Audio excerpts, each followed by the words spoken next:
బైబిల్లోని స్త్రీల నుండి మనం ఏం నేర్చుకోవాలి? కొంతమంది స్త్రీ జీవితాలు మనం చూద్దాం.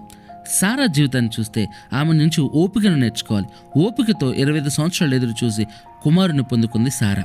దెబోరా జీవితం నుంచి జ్ఞానమును నేర్చుకోవాలి. ఒక యుద్ధాన్ని గెలిచింది తన జ్ఞానంతో దెబోరా.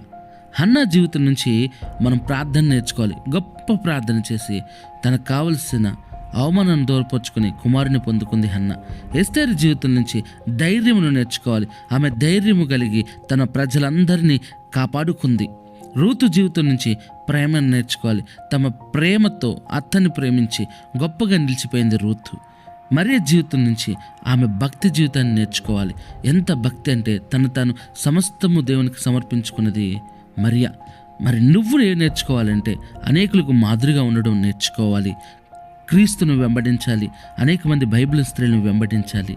అప్పుడు మన జీవితాలు బాగుపడతాయి.